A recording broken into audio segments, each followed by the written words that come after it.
Ce dimanche 12 février 2023, W9 diffuse dès 21h05 le film français La Belle et la Bête, avec Vincent Cassel et Léa Seydoux. On y retrouve également André Dussolier, dont l'histoire familiale est liée au tournage du long métrage. On vous explique pourquoi.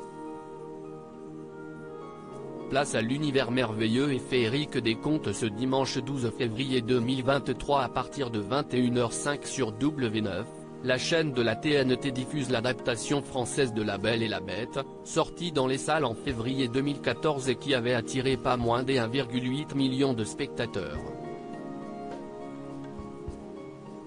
Au casting, Léa Seydoux dans le rôle de la Belle et Vincent Cassel dans la peau de la Bête, dans une version revisitée par Christophe Gans.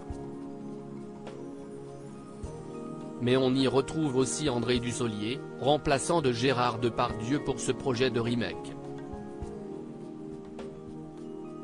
Léa Seydoux ne s'attendait pas à André Dussolier dans le rôle de son père. Ce dernier, très discret sur sa vie privée, y joue le père de la Belle, à la grande surprise de Léa Seydoux qui ne s'attendait pas à le retrouver dans ce rôle.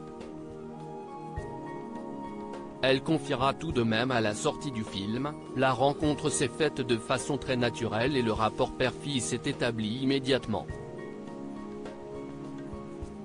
C'était une très jolie rencontre, je dois dire. En plus il m'a beaucoup impressionné avec sa diction parfaite, sa façon de placer les mots, le ton. J'ai retrouvé les lieux où mon père a travaillé quelques jours. Mais ce long métrage a également un lien avec le propre père d'André Dussolier, prénommé François. Et plus précisément son tournage dans les studios de Babelsberg à Potsdam en Allemagne. Celui qui a adoré tourner dans un film qui fut un échec cuisant au cinéma racontait à la sortie du film « J'ai retrouvé les lieux où mon père a travaillé quelques jours, dans ces mêmes studios, pendant la guerre après s'être évadé d'un camp. Il avait été employé comme éclairagiste, ce qui n'était pas son métier. J'ai essayé de retrouver, sans succès, les films sur lesquels il avait travaillé. » Étrange clin d'œil de l'histoire.